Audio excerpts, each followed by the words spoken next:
Welcome everyone. At this time, we'll be having another class on alternating currents. That will be part 3.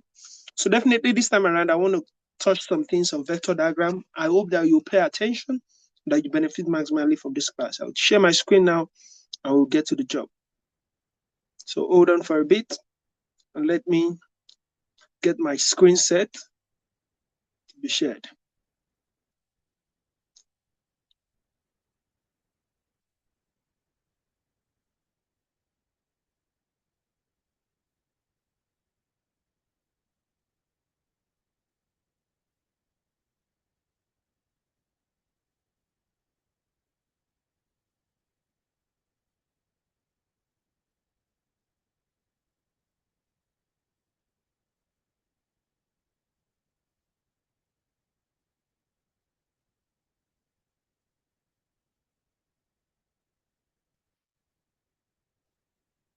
So alternating currents, part 3. Yeah, let me share now. The screen being set. It's time for me to share. And here we go. Alternating current part 3. And today, I'll be starting from a discussion on the vector diagram. Vector diagrams. And I'm going to draw a couple of diagrams here. And I'll start with this. I drew something similar to this in the last class.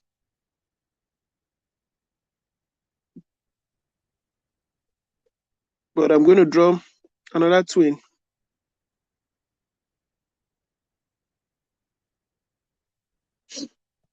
So having drawn this, I'll now start discussions by saying that we have something called phase. Phase is the state of vibration of a periodically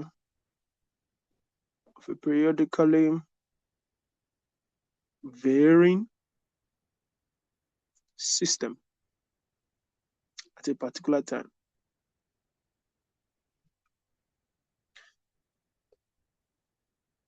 So basically, we're mentioning this because we have already established that this guy WT is the phase angle.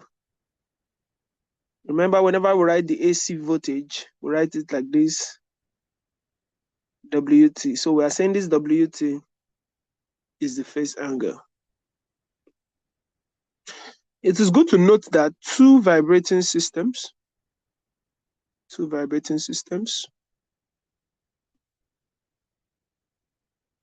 the same frequency,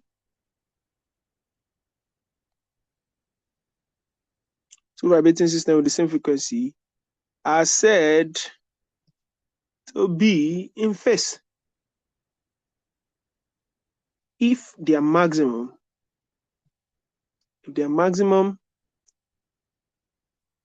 minimum, and zero values occur at the same time. So that's what it means to be in phase. When their maximum, minimum, and zero values occur at the same time. So otherwise, if those things don't occur at the same time, so they're out of phase. So this is when they are said to be in phase. So, but if their minimum, their maximum, minimum, those three things don't occur at the same time, and zero values do not occur at the same time, they are said to be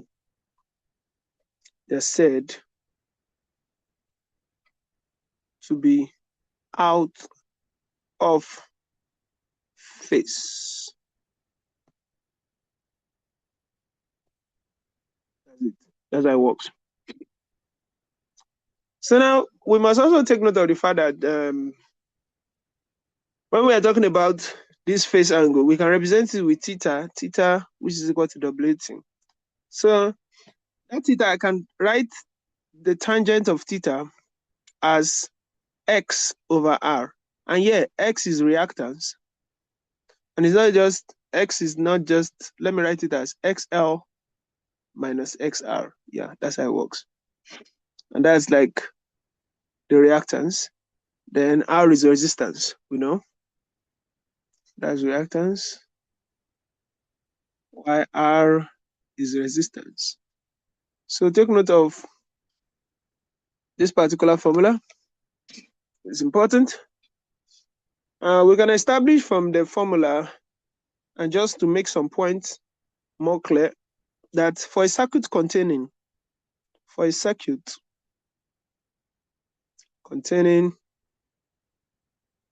only R, it is resistance. Circuit that has only resistance. The AC voltage vibrates in phase or in step with the AC current. So the point we're making here is that for a system that has only resistance, voltage and current are in phase. That's the very clear point. Voltage and current are in phase. Voltage and current are in phase. Take note of that. Now, the other point we'll make here is that for a circuit, and when they are in phase like that, just note that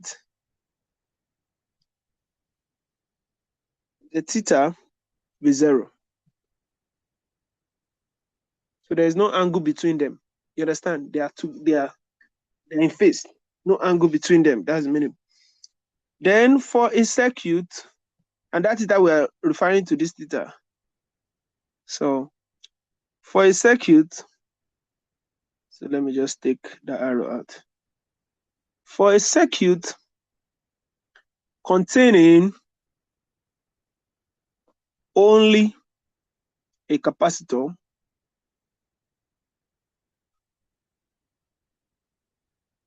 it is good to note that VC and IC, that is the voltage and the current in that place, will be out of phase. And we established that from the former class that VC will lead. We already said it. You can go back to your notes, that place. For somewhere that contains capacitor only, VC, they are out of phase, whereby the voltage leads and current lags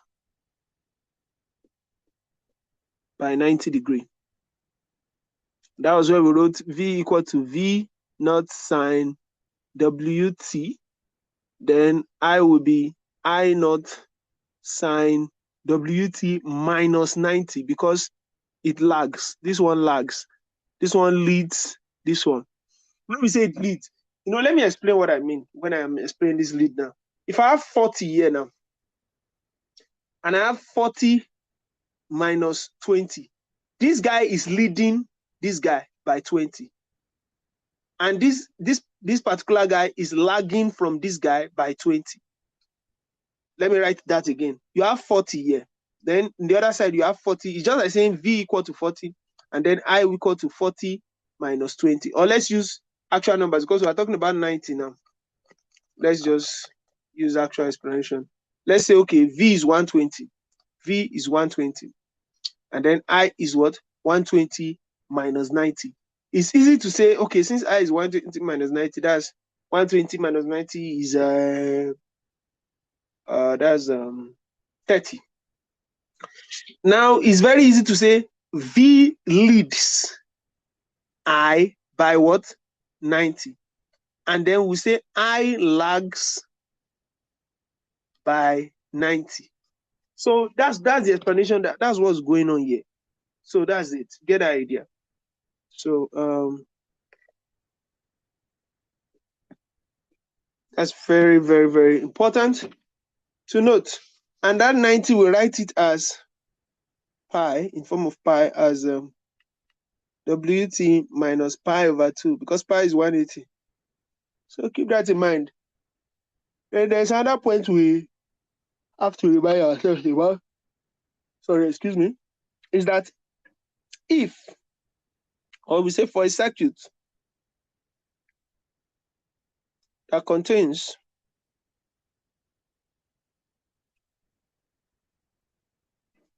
only an inductor,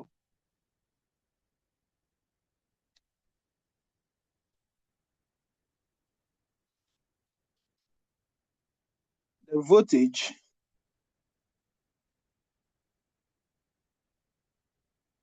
and the current, they are also out of phase. The voltage VL and current IL are out of phase such that this time around VL lags and current IL leads by 90 degrees. That's why we have VL equal to V naught sine WT. This time around is minus 90 because current is the one that is leading.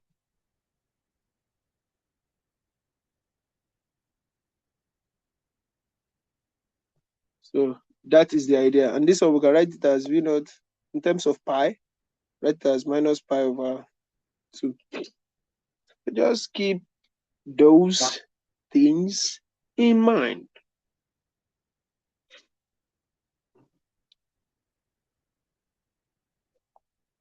So when you combine all of them together, that's when you have this diagram, this vector diagram.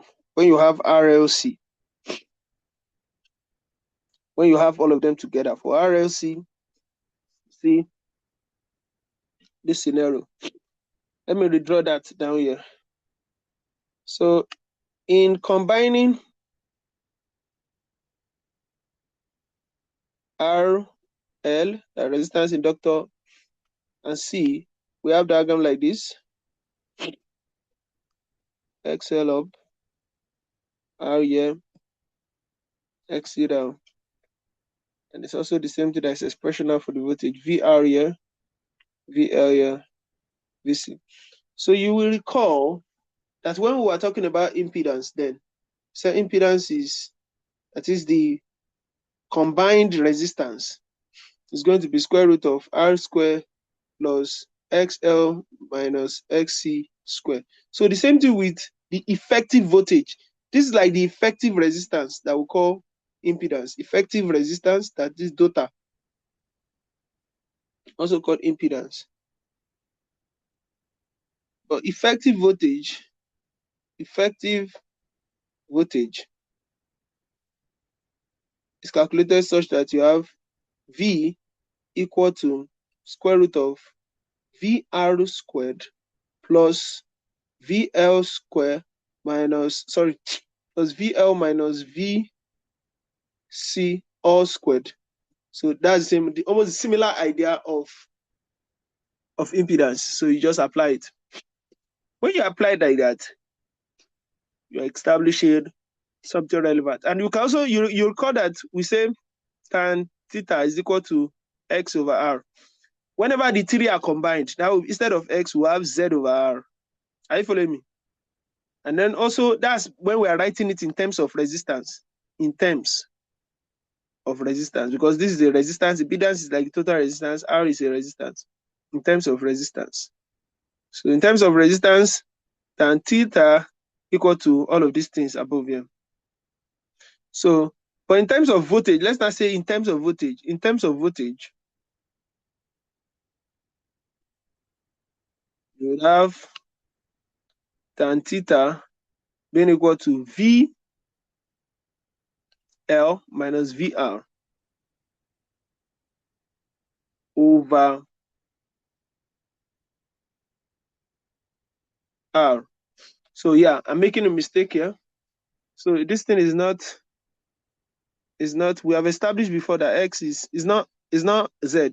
It's XL minus XR. So please note, yeah, because everything is with respect to R.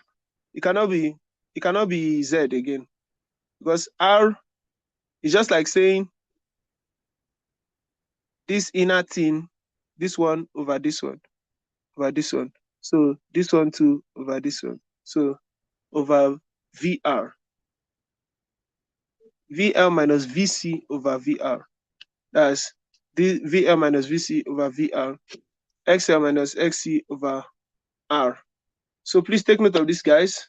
And theta is this, and theta is also this. Take note of that. Let's now make some explanations. We're saying that when XL is greater than XC, obviously this guy will be positive, right? Then we'll have theta will be positive. Theta is positive.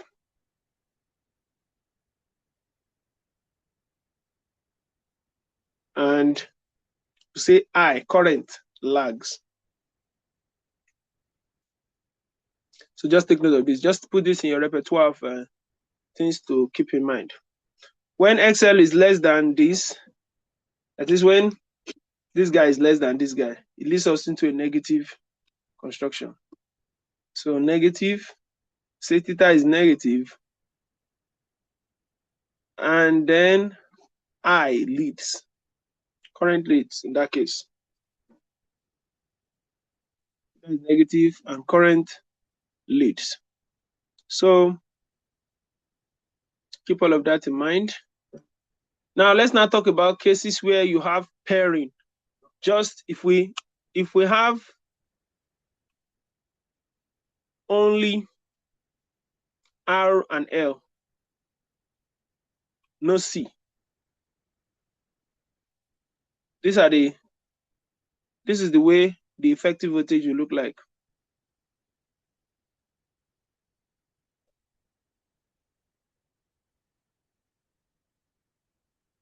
Because normally it's VL minus VC square, right? But now VC is 0. So we now have V will now be what? VR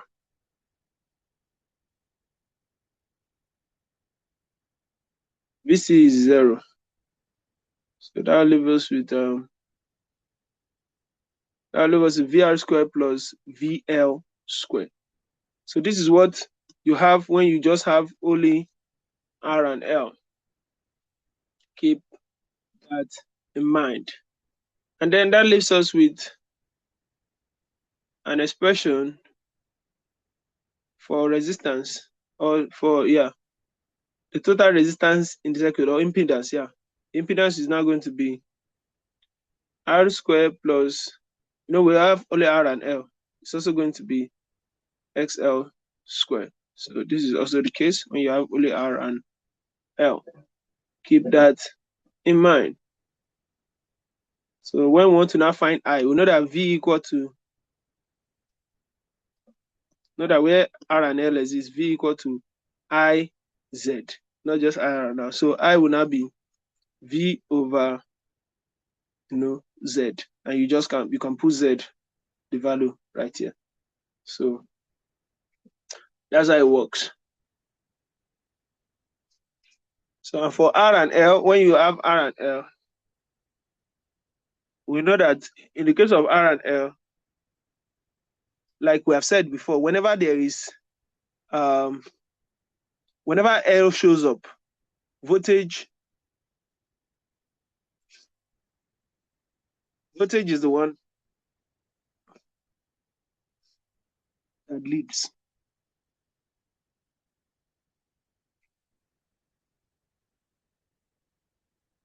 Excuse me, let me see.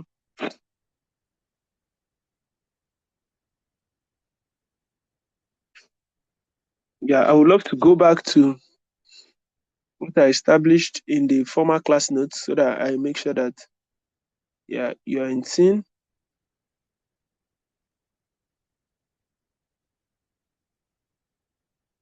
Yeah, exactly. That's right. Voltage lead. So when R and L are right there,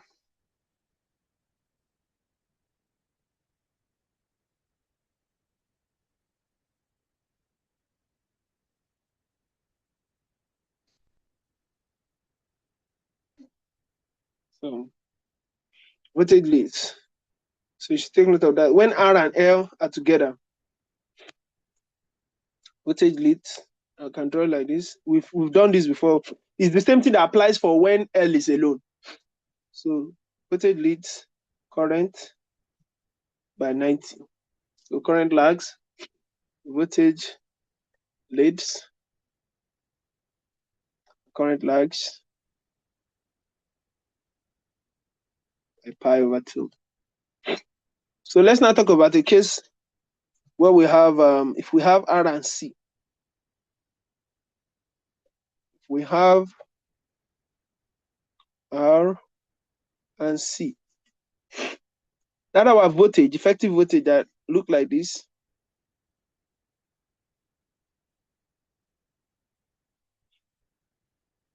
Now C is 0. No, sorry. We have no L. So R and C, no L. So VL is 0. VL is 0. So in that case, we'll be having V equal to PR square plus, minus VC square. That will now leave us with V equal to VR square plus, because when you square a negative number, you still get the positive square, VC square. So this is what we have. As for R and C. Then the impedance in that kind of circuit is going to be, we have R square plus, XL minus XC squared. But here XL is 0 because there's no L. So we now have R square plus minus XC squared. When you square this, it still gives you positive. So you now have R square plus XC squared. This is what you have for a case when there is only resistor and capacitor R and C. And in this case, you can easily write V equal to IZ. And so I will be what? V over Z. And you can put Z's value here to get your, to proceed. Then it is also imperative to know that tan theta in this case, I should have written that for this one too. So tan theta here, you know that normally tan theta is like X over R. But the X here, and we know that X is XL minus XC over R, right? But right now you discover that there is no, in this particular one where we said R and L, there was no C. So in this particular one, tan theta, you will not have C, so that would be XL over R. So the same thing applies for when there is no L, for just R and C. When there is no L, tan theta is supposed to be X over R, which is XL minus XC over R, but now no L, so we'll have minus XC over R. So that's how it works. Or you can write, because we can write tan theta in terms of both resistance and in terms of voltage. So you can be written as tan theta in this former case where we had R and L.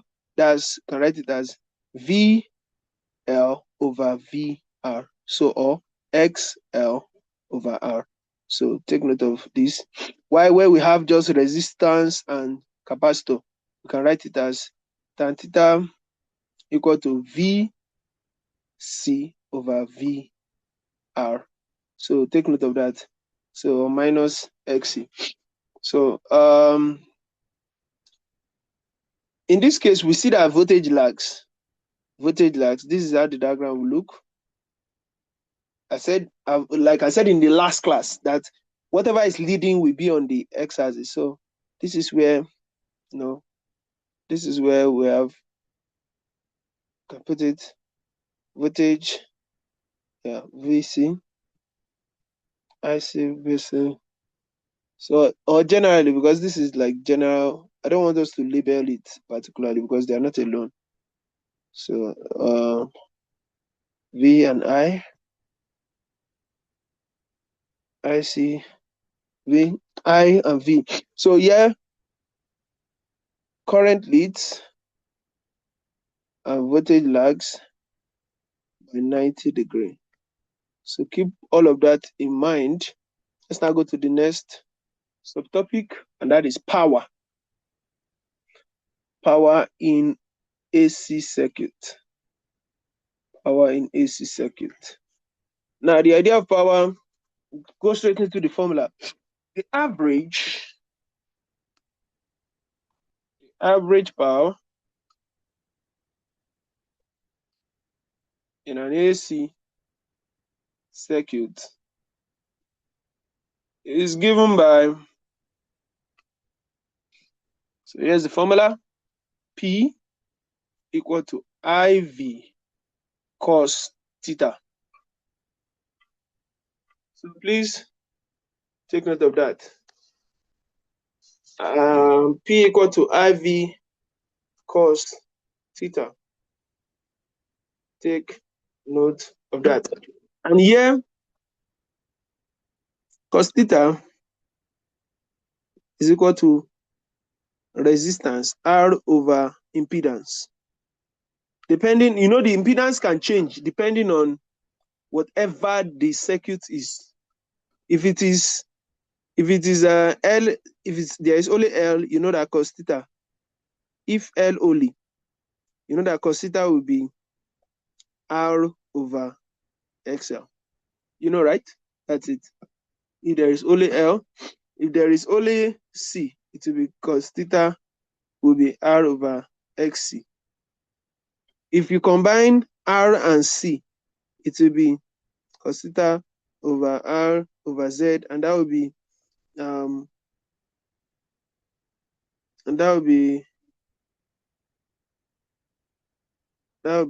square root of R square plus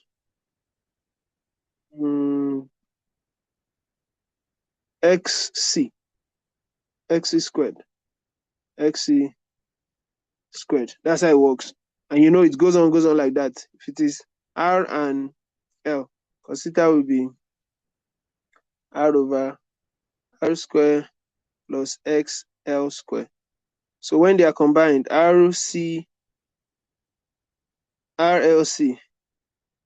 when it is RLC, it will be cos theta will be R over square root of R square plus XL minus XC squared.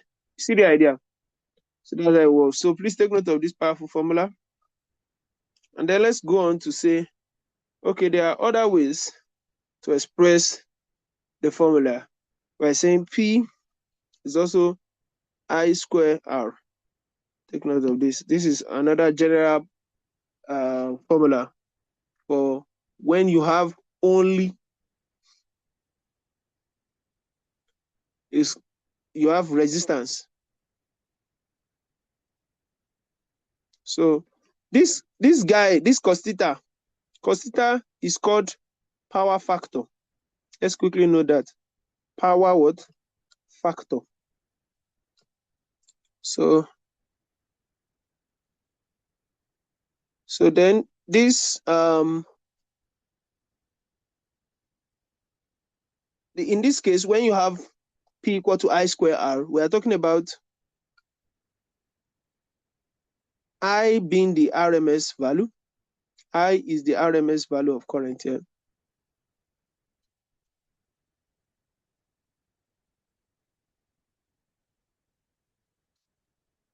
And R is the resistance.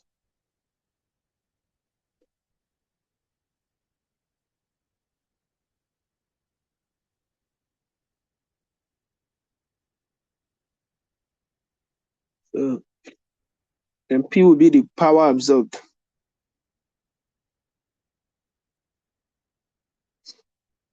So when we talk about another one called instantaneous power, P equal to IV. So mind you, these are just different formulas for the power, and they can apply to each other. But this guy is the average power. You see that average power, and you have an angle. There will be a power factor cos theta. Then this guy is like this one here is it's called the power absorbed when you have RMS I. I is the RMS value of current, and R is it. Then this one is instantaneous. You see that the comparison between this one and the average power is that there is no cos theta here. It's not there. So the meaning of that is that the theta there is 0. And so we call this guy instantaneous power. So let's take some example before we go to the next part, which is resonance. So let's take an example.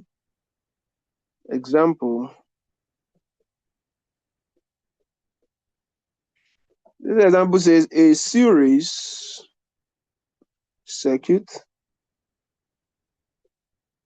consists of a resistance 600 ohms and an inductance 5 Henry,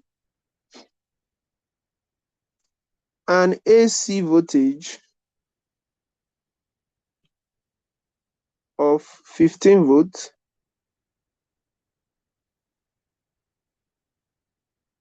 and in bracket to put RMS and frequency 50 Hertz is applied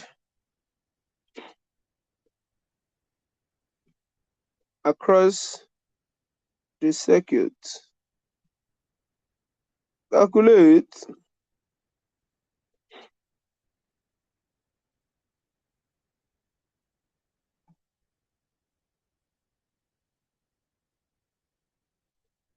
the current flowing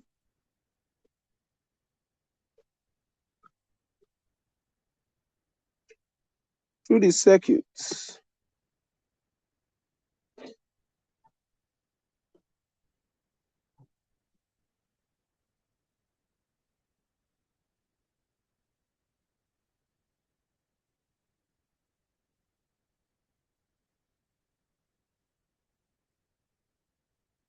calculate the current flowing through the circuit, and they also find the voltage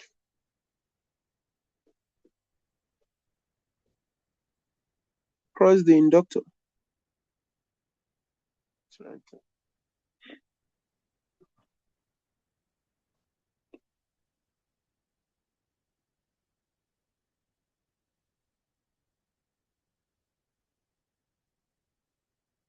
The phase angle between I and the applied voltage.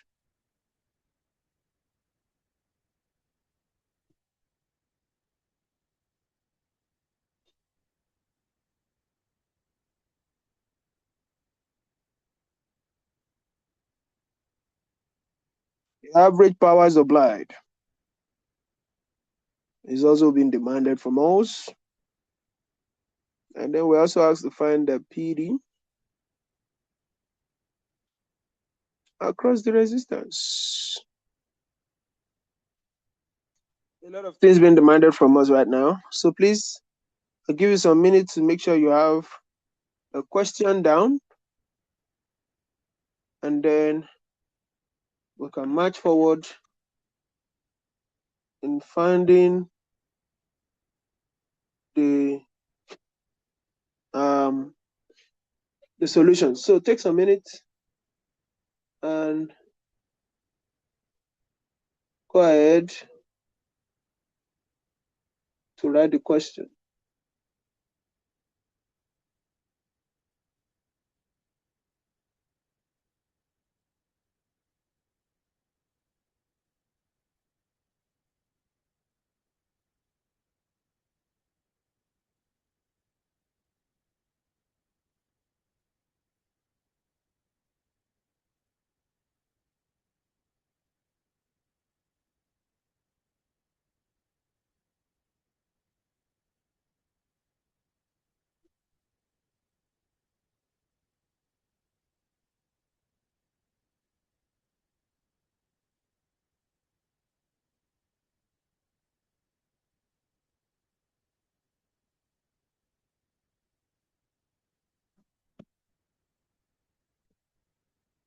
So that being established,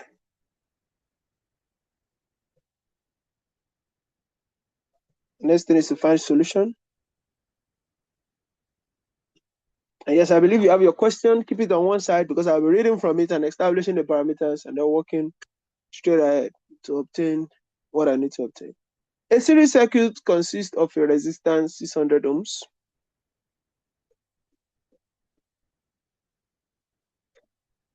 and an inductance 5 Henry,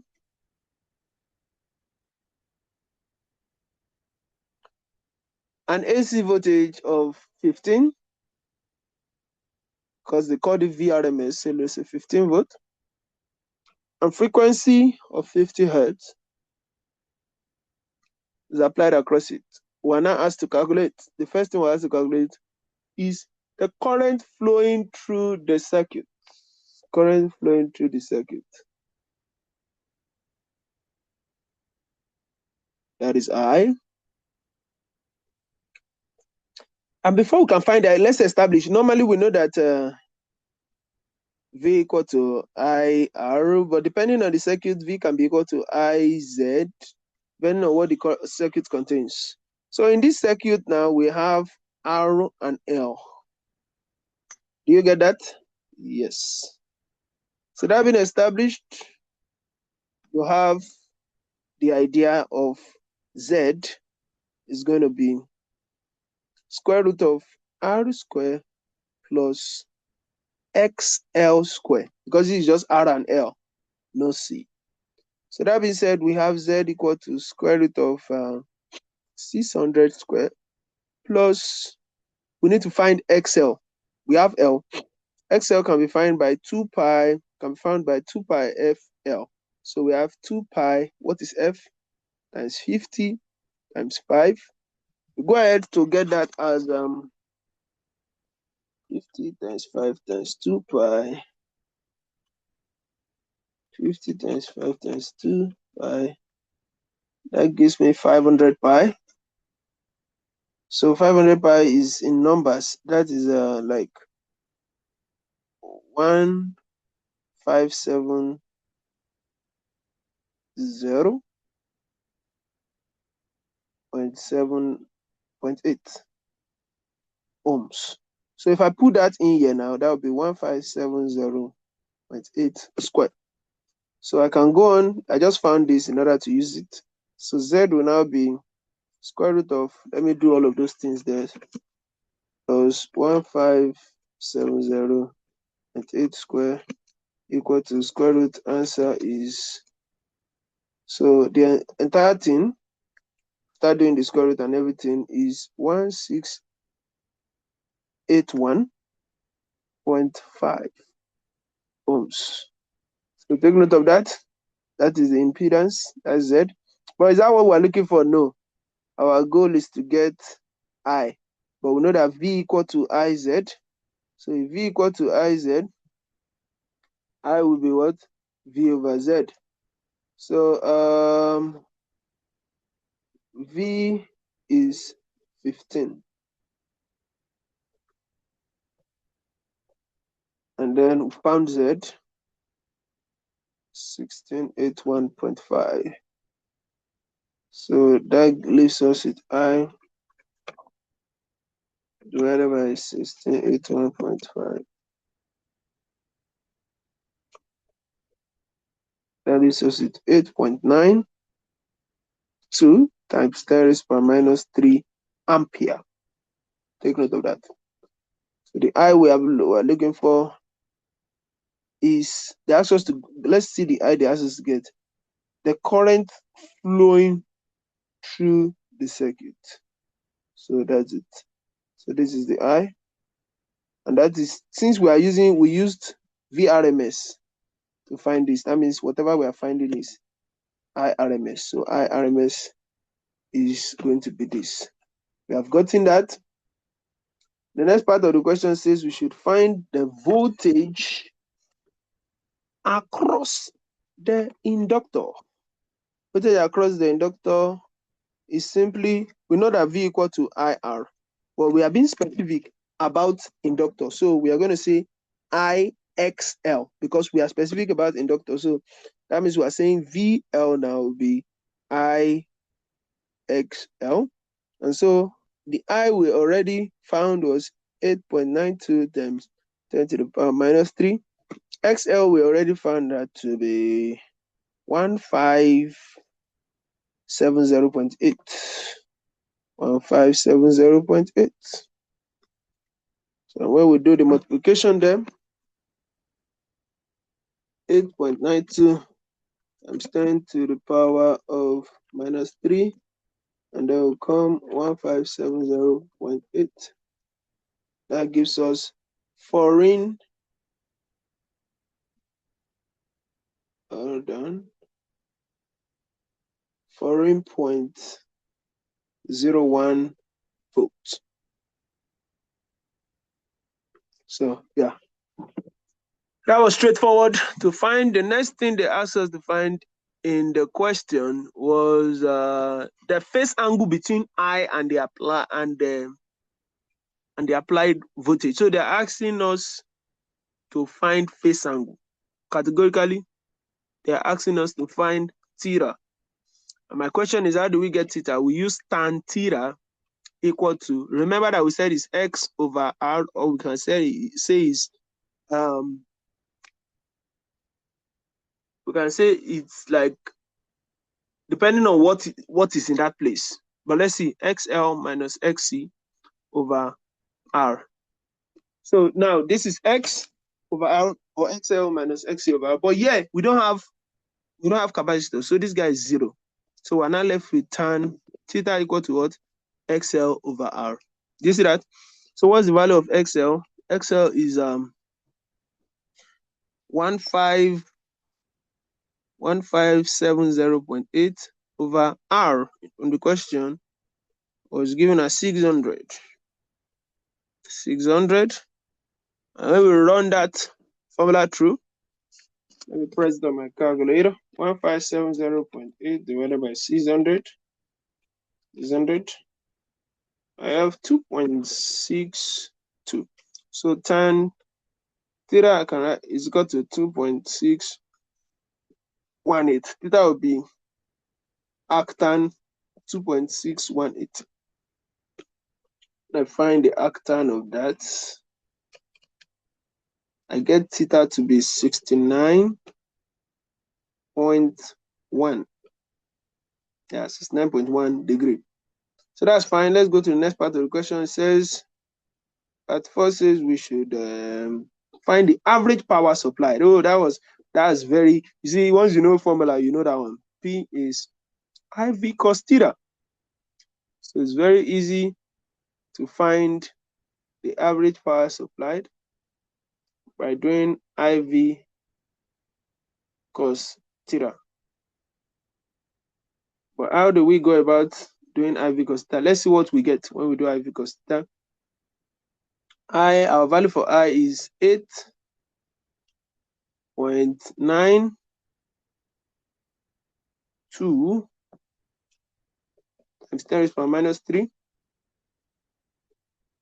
But take note, in this particular something, we have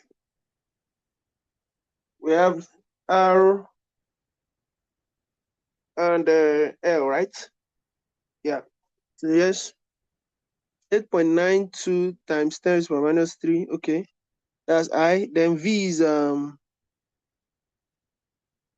already established. V it gives us V RMS 15 times 15. Because we know that there is a formula for cos theta.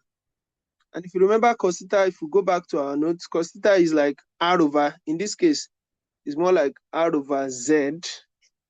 R over Z. Let's put it that way. Yeah. R over Z. Because this is not just inductor alone, it's R and inductor. So that's like cos theta is like R over Z. So yeah, so that would be 8.92 times 10 raised by minus 3 times 15 times R is 600.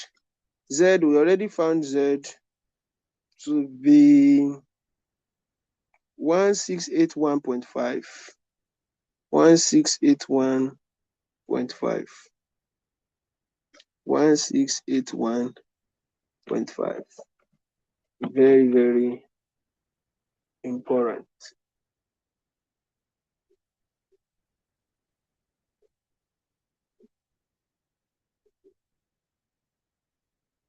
So take note of that.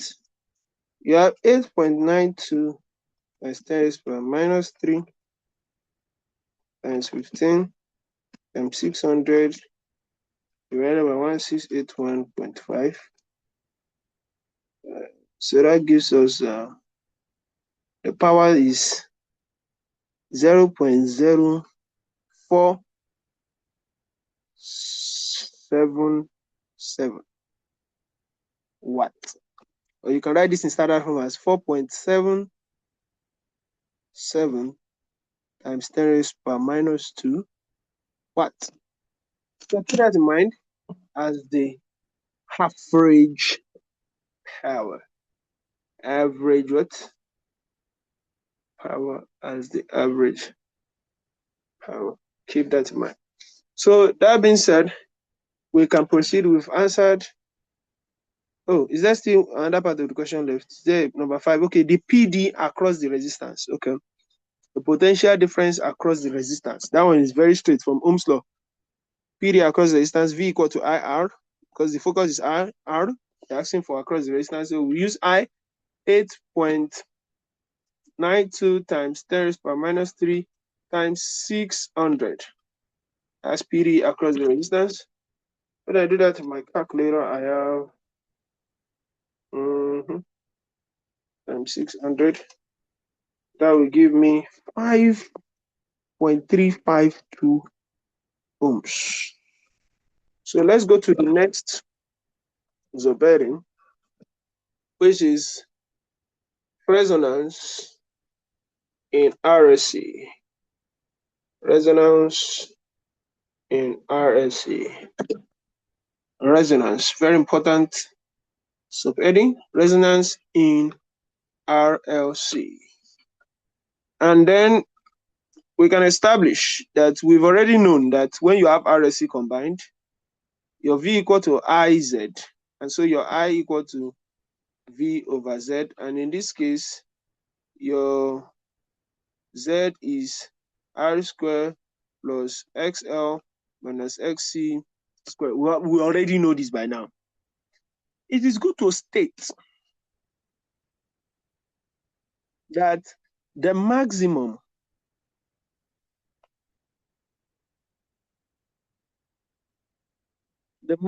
current, because if you look at this, if the more we reduce this guy, the more current increases. It's just like, let me explain it to you. If you have, let's say, I equal to 40 over 20, you get I as 2 abi. But if we reduce this guy to 10, I equal to 40 over 10, you get 4. So I increased when you reduce this. So the idea is when you reduce the impedance, that's Z, you get more I.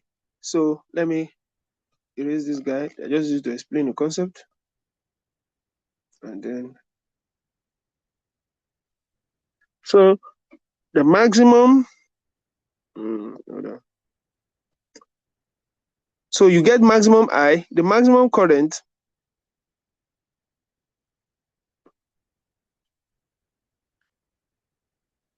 is obtained, maximum current is obtained when we have minimum impedance. It's also, I use the formula, I use the mathematical explanation to explain it to you, but let me just use English explanation. When there is less, if something small is resisting you, there's more capacity, there's more probability that current will flow.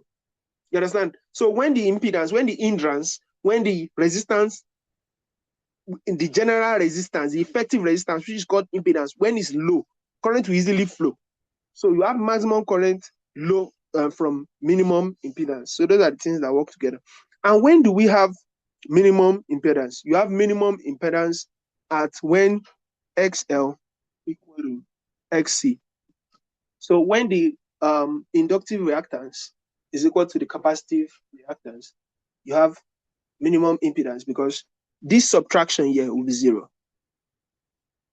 See, this difference right here will be 0 when the inductive reactance. So you have minimum impedance when XL and XC are equal, such that you now have XL minus XC will be 0. And so impedance will just be equal to square root of R square plus 0 square. That will be square root of R square. Impedance will just be R. So the idea is minimum impedance occurs when this occurs, and that will lead us to maximum current. Take note of that. So minimum impedance, so you have maximum current when XL equal to XC, because at that point you have minimum impedance. So so let's take this further. We say we have minimum impedance when XL equal to XC. We can write that as 2 pi FL being equal to 1 over 2 pi FC. And so in that case, when you do, the mass, and this case, when we have maximum current obtained from minimum impedance, we said, okay, so let me just continue with this mass. We can, if we multiply both sides, or let's get the frequency. Let's get, so let's make a statement here before we continue. Resonance is said to occur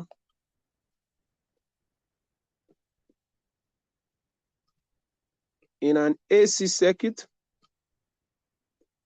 AC series circuit, when maximum current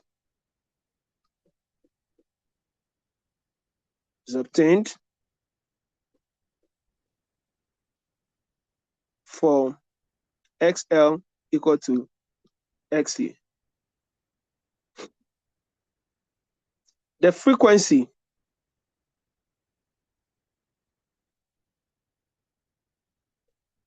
at which this occurs is called resonance frequency, or some call it resonant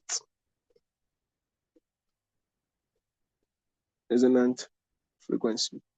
So just keep in mind that we can obtain that frequency by doing this. We say XL equal to XC. We now say 2 pi FL equal to 1 over 2 pi FC. So since we are giving it a special name now, let's represent it with, okay, let me see. For now, let's just do the math. Cross multiply 4 pi square F square LC equal to 1. Then let's make F subject to the formula S square equal to 1 over 4 pi square LC. So F will now be 1 over square root of 4 pi square LC. And where do we get that from? Like, we just square root of both sides. We know square root of 1 is 4 pi square LC.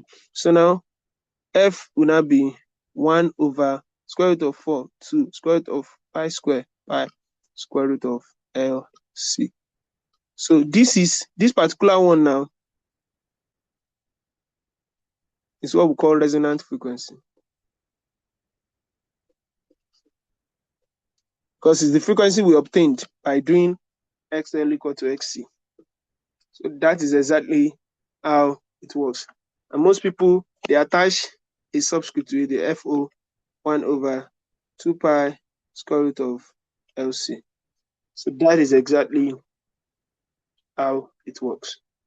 FO. So so we say that, so this is how we write it. We say when the normal frequency equal to FO, when you have this, that is when you have resonance. We have resonance. When the frequency that we're supposed to have normally is equal to this value, we have resonance. And then at that point, we have current is maximum, I is maximum. And we also know that at that point, Z is minimum. Z is minimum. You know that is minimum. I'm writing here. Minimum.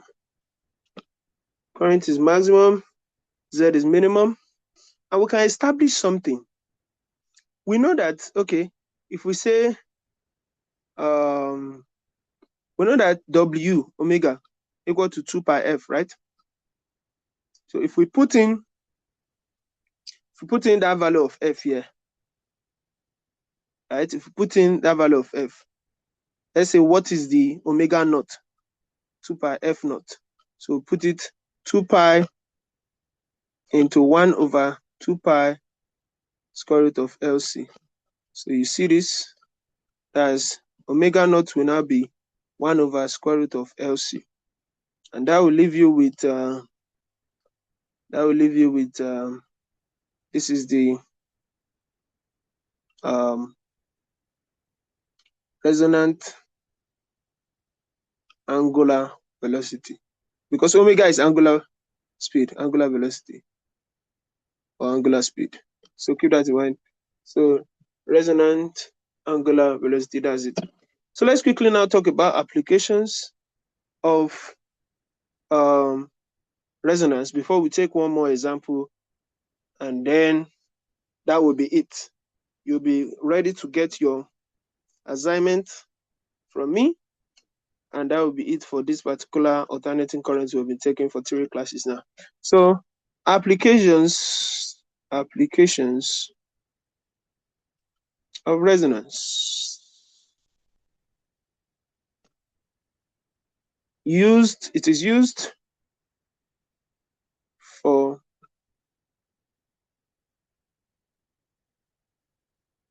tune radius,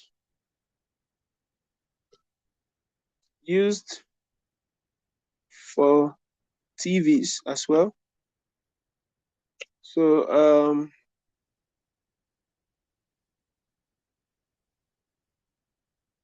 it has the advantage of strong response.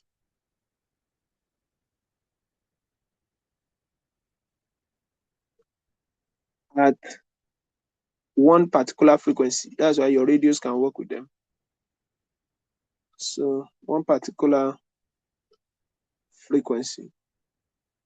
So basically, that's why it is used in those things. Then let's take an example, a question that has to do with this, and then we can wrap up. So the example is like this: an AC voltage of amplitude 2.0 volts is connected. It's connected to an RLC series circuit. Series circuit. If the resistance and the circuit is 5 ohms, and the inductance and capacitance are 3 millihenry, and 0.05 microfarad respectively. By now, you should know what respectively means when they mention something, according to the way they appear. Calculate resonance frequency, FO.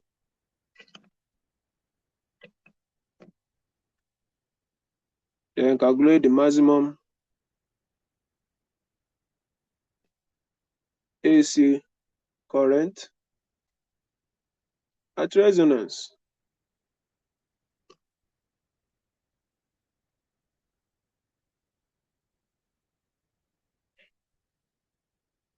So take note of that. I want you to digest the question. Write it down. Take a minute. Take a minute to write it down before we proceed. Write it down.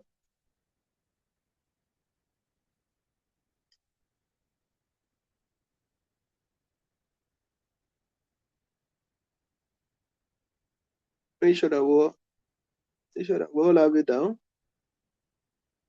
before we go on.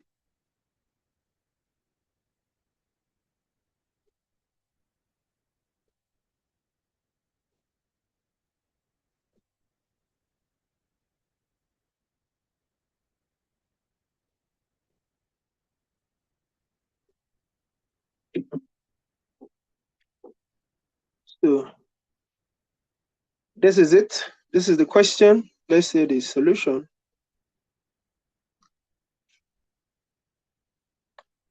An AC voltage of amplitude 2.0 volts. 2.0 volts. Okay. An AC of amplitude 2.0 volts is connected to an RLC series circuit. Okay, let me say this is, I'm going to write this now as,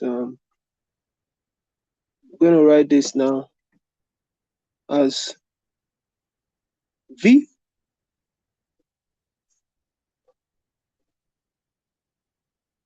Hold on.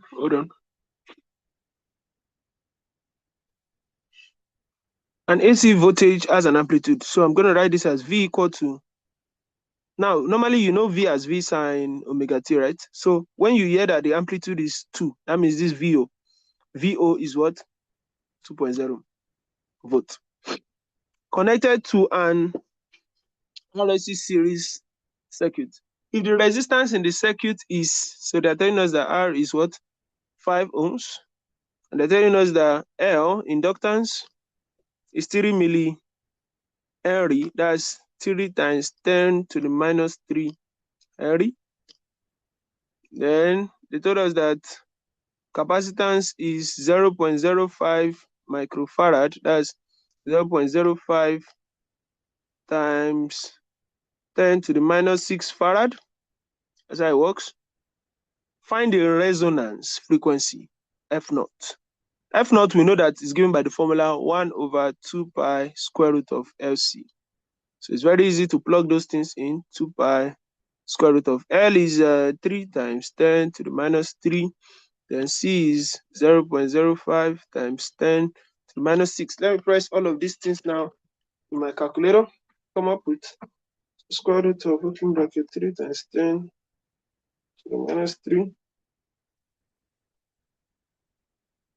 Then times 0.05 times 10 to the minus 6. Okay. Times 2 pi. Okay. Then 1 divided by that. So what I'm getting is 12994.95 hertz. Okay. So that is what I'm getting. I hope I did not press anything wrong. So that is what I have right now. Let me try to press it again. 3 times 10 to the power minus 3 times 0.05 times 10 to the power minus 6 equal to this times 2 pi And 1 divided by, yeah, so that's my answer. So that's the answer. So now that is my answer for resonance frequency. Then part 2 of the solution, this was like part 1. They said we should find the maximum AC current at resonance. They're asking us to find I naught. Maximum AC current at resonance. Now, they already gave us maximum voltage. That's what they gave us, amplitude. So we know that this is what they're asking, V equal to IR. So if they're asking us to find maximum this, is equal to V naught over R. So we know that V naught is 2, and we know that R is what? 5. So at resonance, another thing is that at resonance, normally we should have this particular V. Let me put it this way. If they did not say at resonance, we know that I naught to be V naught over Z, because this circuit contains R, I, L, and C. But now when they say at resonance, we know that that Z will simply be equal to R. Why? Because Z normally would have been equal to square root of R square plus XL minus XC square. But now at resonance, XL equal to XC. So this entire place will be 0, and we're left with square root of R square, which is what? R. So at resonance, Z equal to R. So if it was not at resonance, we would have done V naught over Z. But now at resonance, Z equal to R, we'll now do V naught over R. So 2 over 5, and that's simply 0.4 ampere. So please take note of that. The maximum current now, I naught, 0.4 ampere at resonance. So we'll call it a day on this particular one, and that concludes our AC alternating current part 3. I'll send you assignment via that's for my regular students. For my global students, keep practicing, keep reading. For my regular students, I'll send you assignment via the means by which we communicate. And yeah, see you.